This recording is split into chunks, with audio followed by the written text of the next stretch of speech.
संस्कार.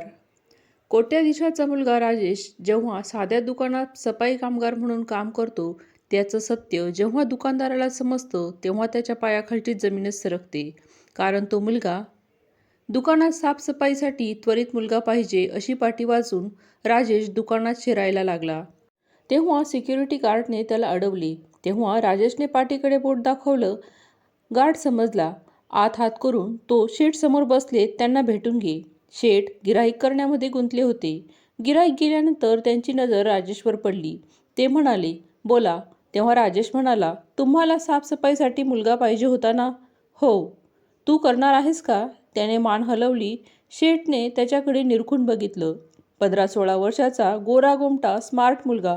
कपडे मात्र साधारणच होते. दुकानाच्या साफसफाईसाठी योग्य आहे असं त्यांना वाटेना.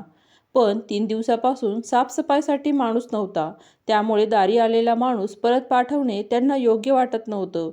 शेठने नाव विचारता त्याने सांगितलं, माझं नाव राजेश. वडील काय करतात? रिक्षा चालवतात. शेठ म्हणाले, महिन्याला 3,000 रुपये देईन. खाडे करायचे नाहीत आणि खाड्यांचे पैसे कापून घेतो. हो चालेल, तो म्हणाला.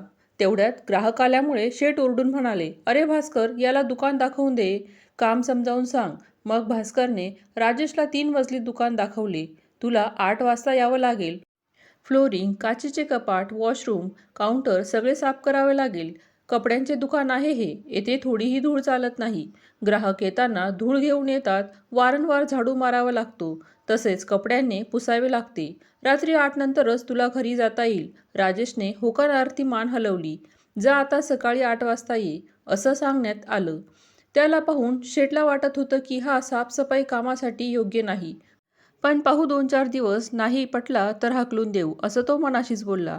दुसऱ्या दिवशी राजेश वेळेवर दुकानात आला. त्याने कधी साफसफाईचे काम केलेले नव्हते हे त्याच्याबरोबर असलेल्या नोकरांच्या लक्षात आले. ते त्याला वारंवार सूचना देऊ लागले. 10 वाजले, दुकान उघडण्याची वेळ झाली तरीही साफसफाई झाली नव्हती. शेठ 11 वाजता यायचे, नाहीतर त्याने राजेशला फाडूनच खाल्लं असतं. 11:30 वाजता भास्कर वॉशरूमकडे जायला निघाला तर वॉशरूमच्या दारात राजेश रडत बसलेला दिसला. त्याने विचारलं, काय रे, काय झालं? का रडतोस? नाही, काही नाही. राजेशने डोळे पुसले. तुला काम जमत नाही असे इतर लोक सांगत होते.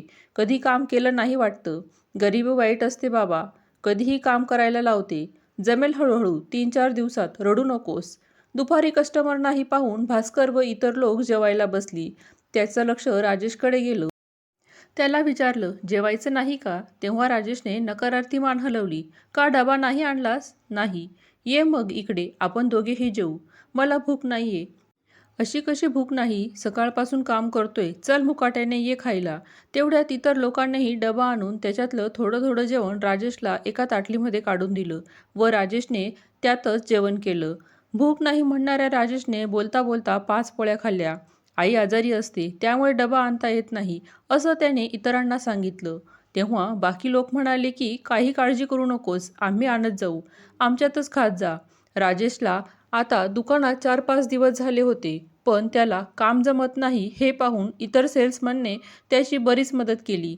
कोणी काउंटर पुसून घेतले तर कोणी काचेचे कपाट पुसले, तर कोणी पंखे, तर कोणी लाईट. आठवड्याभरात राजेशला बऱ्यापैकी काम जमायला लागलं. एके दिवशी शेठने भास्करला विचारलं, कसा आहे पोरगा? चांगला आहे पोरगा कामाला. मेहनती आहे. लग्नाचा सीझन होता. ग्राहकांची गर्दी प्रचंड वाढली होती. राजेशचं कामही वाढलं. वारंवार दुकान झाडणं, पुसणं यातच वेळ कसा निघून जायचा हे त्याला कळतच नव्हतं. आणि 15 दिवस झाले होते. आता राजेश दुकानात रुळला होता. तो मनमोकळेपणाने बोलू लागला होता. वेळ असला तर तो इतर सेल्समनचीही मदत करायचा आणि पडलेल्या साड्या, बेडशीट घड्या करून ठेवायचा. ग्राहकांना पसंत असलेले रेडीमेड कपडे बॉक्समध्ये व्यवस्थित पॅक करून ठेवायचा. त्याच्या या मदतीमुळे इतर सेल्समनही खूपच खुश होते. आता महिना पूर्ण झाल्यावर शेठजीने राजेशच्या हातात 3,000 रुपये ठेवले. तेव्हा राजेशचे डोळे भरून आले. शेठने विचारलं, काय झालं रे? काही नाही, पहिला पगार आहे ना, म्हणून त्याने डोळे पुसले. शेठजींना आठवलं, या महिन्यात राजेशने एकही दिवस खाडा केला नव्हता. उलट सीझनमुळे कधी कधी रविवारीही दुकान सुरू असायचं. तो स्वतःहून दुकानात येऊन काम करायचा. त्याच्या कामावर खुश होऊन शेठने त्याचा पगार आता 4,000 करायचं ठरवलं. सोमवार उजडला. शेठ दुकानात आले. देवाच्या फोटोची पूजा करत होते. तोच राजेश त्यांच्याकडे आला. नमस्कार करून म्हणाला, शेठजी, माझे 12वीचे क्लासेस पुढच्या आठवड्यापासून सुरू होत आहेत, तर मी हा आठवडाभरच काम करू शकणार आहे. शेठजींना तर धक्काच बसला. अरे पण तू दुकानात काम करूनही क्लासेस करू शकतो. संध्याकाळी लवकर सोडत जाऊ आपण तुला. नाही शेठजी, क्लासेस सकाळी आणि संध्याकाळी असतात. आता मात्र शेठजी रागावलेच. आता परत दुकानाच्या साफसफाईसाठी मुलगा बघायचा, या गोष्टींना शेठजींना आता कंटाळाच आला होता. पैसे देऊनही माणसे टिकायची नाही, काही तर ॲडव्हान्स घेऊन पळून जायची. दुकान चालेल की नाही यापेक्षा माणसे टिकतील की नाही याची चिंता सतावायला लागली. तुला 1च महिना काम करायचं होतं तर तसा बोलला का नाहीस? आता या 8-10 दिवसांचा पगार तुला मिळणार नाही आणि नवीन माणूस येईपर्यंत तुला काम करावंच लागेल. यावर राजेश म्हणाला, ठीक आहे शेठजी, नवीन माणूस येईपर्यंत मी दुकान सोडून जाणार नाही. शेठजींना आश्चर्यच वाटलं. एका दिवसाच्या पगारासाठी भांडणारी, खाड्यांचे पैसे कापले म्हणून वादविवाद घालणारी माणसे त्यांनी बघितली होती. या पोराने तर सहजगत्या त्यावर पाणी सोडलं. तरुण पोरांना पैशाची किंमतच कुठे असते, असं ते मनात म्हणाले. नशिबाने शेठजींना दुसरा माणूस लगेच मिळाला, पण तो 4,000वरच अडून बसला. शेठजींना त्याचं ऐकावंच लागलं. सोमवारपासून तो कामावर येणार होता. सोमवार उजडला. शेठजी दुकानात आले. अजून ग्राहकांची वर्दळ सुरू व्हायची होती. राजेशला पाहून त्यांना आश्चर्यच वाटले. काय रे, विचार बदलला की काय तुझा? त्यावर राजेश हसून म्हणाला, नाही. शेवटी या नवीन दादांना काम समजावून सांगायला आणि सगळ्यांना शेवटचे भेटून घ्यायला आलोय. बरोबर राजेश आणि तो नवीन माणूस आत गेला. शेठजी खुर्चीवर बसत नाही, तोच एक आलिशान कार दुकानासमोर उभी राहिली. आजची सकाळ एका दांडग्या ग्राहकाने सुरू होणार याचा शेठजींना आनंद झाला. बोला साहेब. ती व्यक्ती आत आल्यावर शेठजी म्हणाले, राजेशला घ्यायला आलोय. शेठजींनी एकदा कारकडे बघितलं. एका मामूली साफसफाई कामगाराला घेण्यासाठी हा रुबाबदार माणूस एवढी आलिशान कार घेऊन यावा? शेठ म्हणाले, तुमच्याकडे राजेश कामाला लागला की काय? राजेश माझा मुलगा आहे. तेवढ्यात राजेश बाहेर आला आणि त्याने आपल्या वडिलांना पाहून घट्ट मिठीच मारली. पप्पा. या माणसाने मिठीत घेतलं आणि दोघेही ढसाढसा रडू लागले. सगळे सेल्समन नोकर जमा झाले. राजेश रडत होता. हे काय गौड बंगाल आहे हे कोणालाच कळत नव्हतं. राजेशचे वडील म्हणाले, माझं नाव ओंकारनाथ. माझी चटईची फॅक्टरी आहे. तसेच 2 इंडस्ट्रीयल वर्कशॉप आहेत. अगोदर मीही एक गरीब कामगार होतो, पण मेहनतीने फॅक्टरीचा मालक झालो. मी गरिबी पाहिली आहे, उपाशी राहून आयुष्य काढलं आहे. पण आमची मुले तोंडात चांदीचा चमचा घेऊन जन्माला आलीत. त्यांना पैशाची, श्रमाची कसली किंमत? हा आमचा अतिशय लाडावलेला मुलगा फॅक्टरीत यायचा. तिथल्या कामगारांवर रुबाब करायचा. लहान मोठा बघायचा नाही. वाटेल ते बोलायचा. माझ्या कानावर आलं होतं. पण एकुलता एक मुलाच्या प्रेमापोटी मी चूप बसायचो. एक दिवस त्याने मर्यादा सोडली. आमच्या सफाई कामगाराला वॉशरूम नीट साफ केला नाही म्हणून त्याने सगळ्या कामगारांसमोर शिव्या दिल्या. साठी उलटलेला तो माणूस, त्याच्या मनाला ते लागलं. तो माझ्याकडे रडत आला आणि माझा हिशोब करून टाका, मला इथं राहायचं नाही, असं म्हणून टाकलं. माझं डोकंच सरकलं. मी त्याला बोलावलं. म्हाताऱ्याची माफी मागायला लावली, तर हा आपला मस्तीत सरळ माफी मागणार नाही म्हणाला. मी उठून त्याच्या मुस्कटात मारली आणि त्याला म्हणालो की तुझ्यात एवढी गुर्मी आहे ना, तर तू महिनाभर सफाईचे काम करून दाखव. त्याने माझं चॅलेंज स्वीकारलं. पण आपल्याच फॅक्टरीत सफाई करण्याची त्याला लाज वाटत होती. मला म्हणाला, मी दुसऱ्या गावी जातो आणि तिथे काम पाहतो.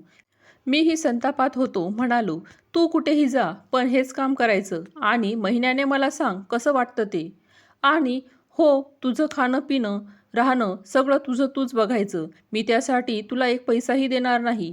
त्याच्या एका गरीब शाळकरी मित्राचा मित्र या गावात समतानगरमध्ये राहतो. त्याच्याकडे तो आला. तुमच्या दुकानात तो कामाला लागला. मला फोन करून त्याने सांगितलं. पण मला वाईट वाटलं. शेवटी बापाचं मन. पण म्हटलं उतरू द्या मस्ती. अशी ही सुट्टीच होती. रिकाम्या टवाळक्या करण्यापेक्षा आयुष्य किती खडतर आहे हे शिकेल म्हणून मी काहीही चौकशी केली नाही. मागच्या आठवड्यात त्याचा फोन आला. खूप रडला. म्हणाला, मी आता खूप सुधारलो आहे. मी आठवड्याने परत घरी येतो. मी म्हटलं, मी येतो, बघतो तुझं दुकान आणि तू काय काम करतो ते, म्हणून आज मी ते बघायला आणि त्याला घ्यायला आलोय. शेठ हे ऐकून अवाकच झाले. म्हणाले, तरीच मला वाटलं होतं की हा मुलगा साफसफाईच्या कामाला योग्य नाहीये. पण हा तर काम छान करत होता. राजेश म्हणाला, नाही शेठजी, मला सुरुवातीला काम जमत नव्हतं. या सर्वांनी मला खूप मदत केली. मी डबा आणत नव्हतो कारण मित्राची आई खरंच आजारी असायची. पण महिनाभर त्यांनी त्यांच्या घासातला घास मला भरवला. माझ्याकडून खूप चुका व्हायच्या, पण ते माझ्यावर कधीच रागावले नाही. मला त्यांनी सांभाळून घेतलं. राजेश परत रडायला लागला. तसं भास्करने त्याला जवळ घेतलं. अरे बेटा, आपण सगळेच पोटापाण्यासाठी नोकरी करतो ना, मग आपण एकमेकांना सांभाळून घ्यायला नको का? हो काका, पण मला हे समजलं नव्हतं. आता ते कळायला लागलं. पप्पा, तुम्ही मला म्हणत होता ना की मला पैशांची, श्रमाची किंमत नाही, म्हणून मला इथं आल्यावर मेहनतीची, पैशांची, माणसांची, अन्नाची, सगळ्यांचीच किंमत कळायला लागली. बेटा, हेच मला हवं होतं. तुला ते कळलं यातच मला समाधान वाटतं. चला साहेब, तुम्हाला दुकान दाखवतो. शेठ राजेशच्या वडिलांना म्हणाले आणि भास्कर, जरा सगळ्यांसाठीच मिठाई घेऊन यायला सांग. आज एक बिघडलेला मुलगा माणसात आला.